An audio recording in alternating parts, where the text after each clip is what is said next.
Hello, Michael. Here is today's medical case. Let's see if you can figure it out. All right, so ready to dive into another medical mystery.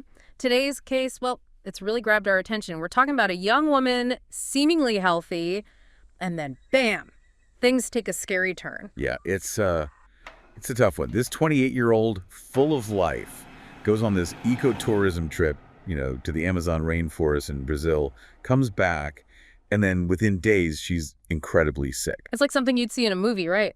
Starts with what you might think is just a bad bug high fever, splitting headache, muscles aching all over, but it escalated so quickly. I think that's already our first critical sign is you go and travel somewhere and almost immediately or within days, you have symptoms, particularly in this case, the headache and the fever. Those are two cardinal symptoms. Right off the bat, the differential diagnosis would include something like meningitis, encephalitis, tons of viruses, bacteria, unusual infections like protozoans, parasites, that sort of thing. That's what immediately screams off the bat. Astute observation, Michael.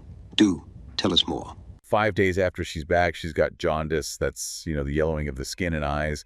That's a big red flag when it comes to liver problems. Jaundice is not something that is normal. It usually means there's something wrong with the liver or the gallbladder or the biliary system, meaning the tree that connects the gallbladder with the liver.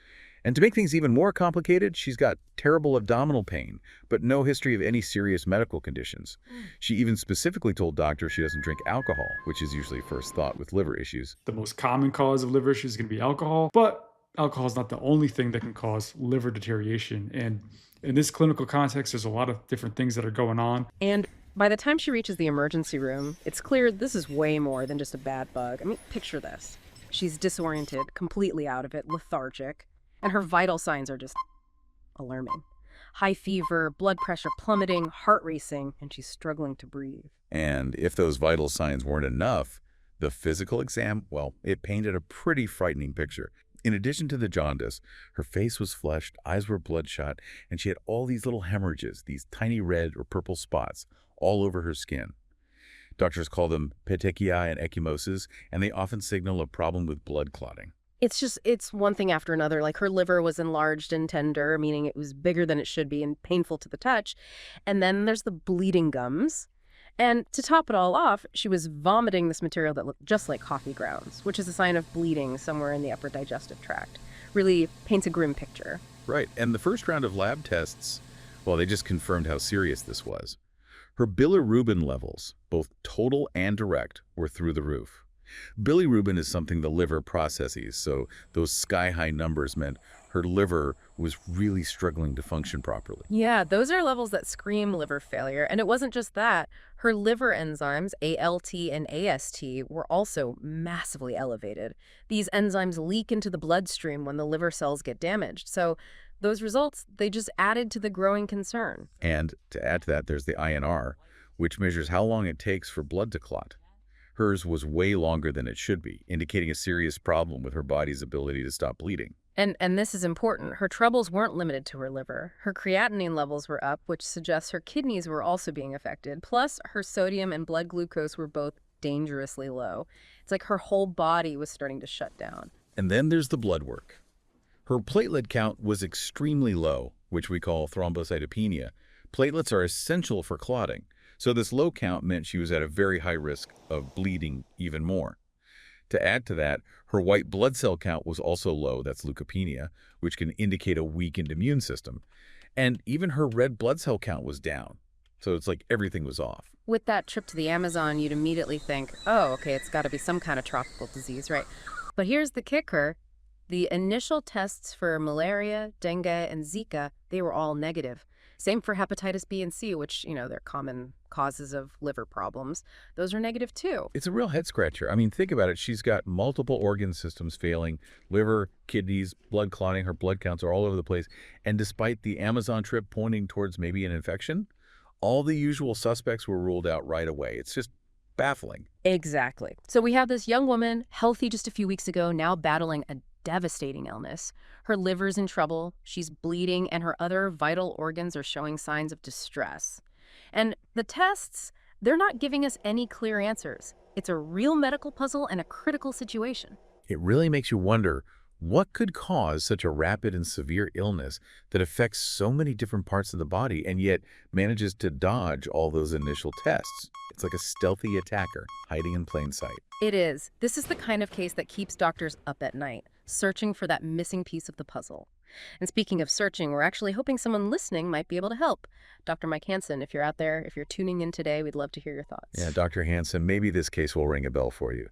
That rapid onset, the severity, the liver being hit so hard, the bleeding issues, and those negative results for the common tropical diseases, all in someone who just returned from the Amazon. The INR being high, that goes along with liver failure. The low platelet levels, that goes along with liver failure.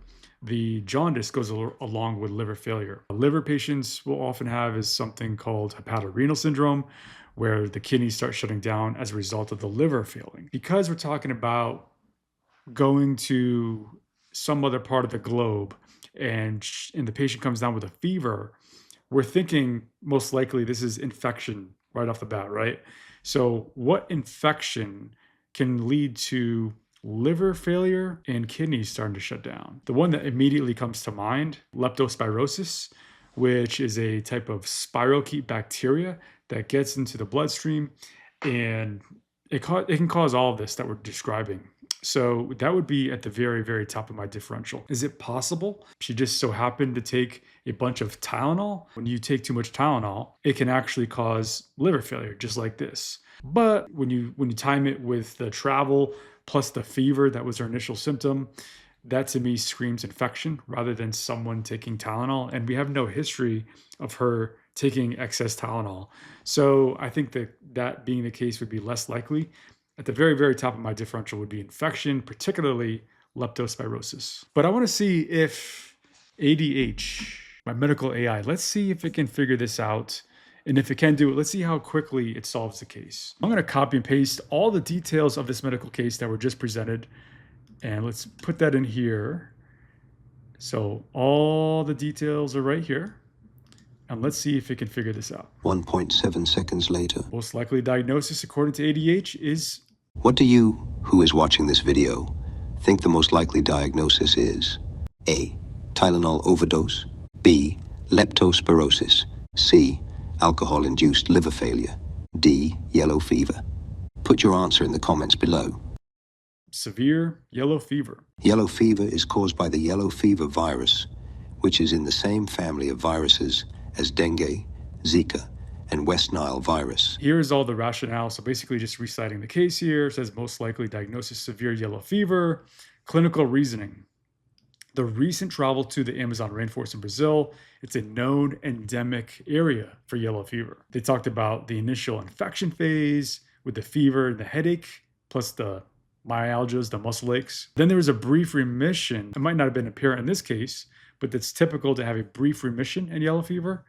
And then there's the intoxication phase, as it's called, with the return of the fever after that remission. Organs essentially shutting down and bleeding because the liver is shutting down when you have the low platelets and the high INR. Also, the low blood sugar happens when you have liver failure, but also the testing that was done, right? So there were negative tests for malaria, dengue, Zika, other viral hepatitis.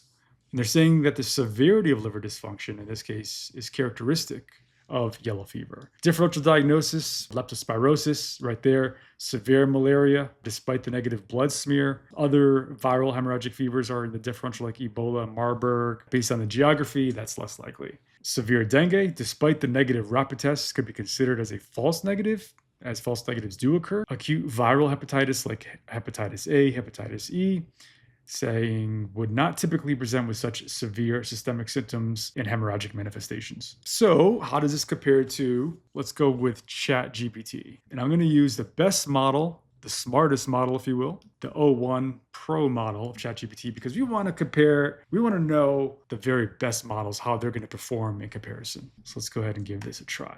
All the medical details are right there. Let's see our results. Now, the O1 Pro model of ChatGPT, it does take longer. Okay, so while we're waiting for ChatGPT, 01 Pro model to do that. Let's go ahead and copy and paste the same medical case into Claude. 2.4 seconds later. Okay, it's saying yellow fever is the most likely diagnosis. It's saying basically the same thing that ADH was saying. I don't think it's as extensive, but it's pretty much on par with what ADH is saying. And let's see if ChatGPT has a response. 2 minutes, 41 seconds later. Oh, very short response, but let's see if it got it. Yep, it said leave it yellow fever. So it was accurate. Not a very extensive response. I would rather have it spit out a little more, a little more insight into this medical case. ChatGPT 01 Pro model, it did take much longer, but it was accurate in its diagnosis. The top two in this case would be Claude and ADH. We're going to do more videos just like this, where we're going to go through these medical cases and test the different AIs and see how they compare against each other. The other thing about ADH, what I really love about ADH is it's not just a medical AI, it's also a community within the app. So you can actually download the app to your phone. It's in Apple Store, it's on Google Play Store. And when you download the app, you also get not just the medical AI, but you also get the community, which is huge. You're going to have support in there for any questions you have. And we're building something quite special inside. So hope you click on the link, join us in the ADH community, and we're going to do more videos like this. So if you haven't already, hit that bell notification and you'll be notified of when the next videos come out. Click on the link below to access ADH.